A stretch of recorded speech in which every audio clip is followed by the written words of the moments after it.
अस्सलाम वालेकुम। कश्मीर विज़िट के एक और व्लॉग में एक और सीरीज़ में आपको खुशामदीद कहते हैं। कश्मीर में जो सबसे ज़्यादा इंटरेस्टिंग चीज़ जो मुझे लगी है कि यहाँ के लोग सेल्फ मेड हैं, मेहनती लोग हैं और 80-80, 90-90 साल की उम्र के जो लोग हैं, बुज़ुर्ग हैं, वो भी काम करते दिखाई देते हैं। और जो इशाए खुर्दनोश हैं, मैक्सिमम चीज़ें ये लोग अपनी खुद उगाते हैं और अपना मतलब अनाज ये पैदा करते हैं। तो हफीज़ साहब, ये जो चावल यहाँ पर वो अपना जो पैदा करते हैं और उसको फिर यहाँ पर साफ़ करते हैं, तो ये टरबाइन चलती कैसे, थोड़ा सा प्रोसीजर भी हमारे लोगों को बता दें। जी, ये जो इस वक्त यहाँ हम खड़े हैं, जो कुदरती रिसोर्सेज हैं लोगों ने उन्हीं को मैनेज करके उन्हीं से जो टेक्नोलॉजी का भी इस्तेमाल किया है उस वक्त का। अगर आप देखें तो ये पानी है, इसको एक ख़ास उसमें लाया जाता है।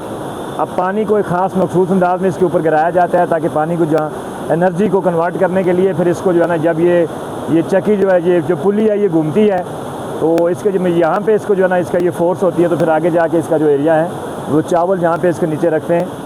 तो बहुत सी जगहों पे लोग ये काम पहले जो है ना वो पाँव से या एक बंदा खड़ा होकर इसको जो कर रहा होता था, फोर्स लगाता था। कि अब ये मशीन के ज़रिए इन्होंने इसको बनाया है कि यहाँ पे लोग चावल डालते हैं, ठीक है, और ऊपर से ये जो है ये पत्थर उसको लगता है, तो चावल आहिस्ता आहिस्ता साफ़ होते रहते हैं फिर इस तरीके से। और ये काम यहाँ पे मशीन के ज़रिए से हो रहा है और पानी की जो एनर्जी है उससे जो है इसको यहाँ पे वो कन्वर्ट किया जा रहा है। लोग यहाँ पर मेहनत, यहाँ पे देखा होगा कि एक 10 साल का बच्चा भी काम कर रहा है और एक 9 साल का बुजुर्ग भी यहाँ पर काम कर रहा है। तो ये कितनी पॉजिटिविटी है इस साथ, आप पॉजिटिविटी को किस हद तक अच्छा देखते हैं? जी, ये बहुत अच्छी चीज़ है। जितने भी यहाँ पे हम लोगों से मिले हैं, चाहे ख़वातीन हैं, बच्चे हैं, बूढ़े हैं, हर बंदा मसरूफ़ है किसी न किसी काम में, माल मवेशियों के साथ, इसी तरीके से खेती बाड़ी में आप देख रहे होते हैं पंचक्की और ये दूसरा जो है, जितने हर बंदा कोई ना कोई काम कर रहा है। और मेरे ख्याल में इस एरिए में सर्वाइवल भी यही है और लोगों की फ़िटनेस का जो राज है वो भी यही है कि हर बंदा मसरूफ़ है, हर बंदा काम कर रहा है और वो उसी से जो है ना, फिर जब बंदा मसरूफ़ रहता है तो बहुत से जो है ना वो चीज़ों से बच जाता है।